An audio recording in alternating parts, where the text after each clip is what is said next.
Hello friends, welcome to my YouTube channel Dharma's world. Friends, AP డిఎస్సికి సంబంధించి ఒక update రావడం జరిగింది. ఏపీ డిఎస్సి మరి ఈ నెల యాక్చువల్గా అయితే 12న మెగా డిఎస్సి తుది జాబితా విడుదల కాబోతూ ఉంది. 15 తర్వాత సీఎం చేతుల మీదుగా నియామక పత్రాలు అందజేస్తారని చెప్పి తెలుస్తుంది. ఈ నెల 12వ తారీఖున తుది జాబితా అంటే ఫైనల్ సెలక్షన్ లిస్ట్ అనేది రిలీజ్ చేసి 15 తర్వాత సీఎం చేతుల మీదుగా నియామక పత్రాలు అందజేస్తారు. 15 తర్వాత అని చెప్పేస్తా అంటున్నారు, కానీ ఏ రోజు అనేది ఎగ్జాక్ట్గా మనకు తెలీదు. 15 తర్వాత నెలాఖరులోపు ఎప్పుడైనా జరగవచ్చు.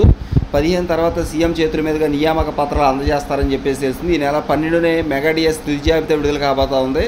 ఇక మెగా డిఎస్సిలో ఉద్యోగాలు సాధించిన అభ్యర్థుల తుది జాబితాను ఈ నెల 12 విడుదల చేసేందుకు పాఠశాల విద్యాశాఖ కసరత్తు చేస్తుంది. ముఖ్యమంత్రి చంద్రబాబు చేతుల మీదుగా అభ్యర్థులకు నియామక పత్రాలు అందించనున్నారు. విజయవాడలో ఈ కార్యక్రమం నిర్వహించాలని విద్యాశాఖ నిర్ణయించింది. ముఖ్యమంత్రి సమయాన్ని అనుసరించి ఈ నెల 15 తర్వాత ఎప్పుడైనా నియామక పత్రాలు అందజేసే కార్యక్రమాన్ని నిర్వహించవచ్చు. డిఎస్సి మెరిట్ జాబితా ఇప్పటికే విడుదల కాగా సర్టిఫికేట్ల పరిశీలన మంగళవారంతో దాదాపు పూర్తి కానుంది. మూడో విడతలోనూ ధృవపత్రాల పరిశీలనలో సుమారు 30 మంది అభ్యర్థులు తిరస్కరణకు గురయ్యారు.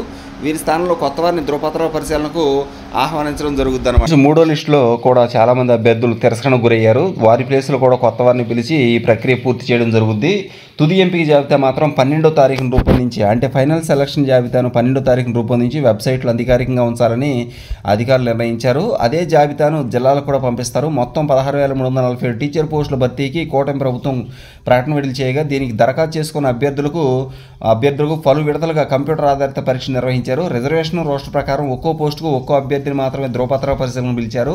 కొన్ని రిజర్వేషన్లకు సంబంధించి పోస్టులకు అభ్యర్థులు లేకపోవడంతో ఇతరత్ర కారణాలతో 700 వరకు పోస్టులు మిగిలే అవకాశం ఉంది. వాటిని వచ్చే డిఎస్సిలో భర్తీ చేయడం జరుగుతూ ఉందన్నమాట. ఇది మొత్తం మీద ఫ్రెండ్స్, ఈ నెల 12వ తేదీనే అభ్యర్థులు ఎవరైతే ఇప్పుడు వెరిఫికేషన్ కంప్లీట్ చేసుకున్నారో సక్సెస్ఫుల్గా, వాళ్ళందరితో కూడా ఫైనల్ సెలక్షన్ లిస్ట్ అనేది విడుదల చేయడం జరుగుతుంది. వాటినే రాష్ట్ర జిల్లాలకు కూడా పంపిస్తారు.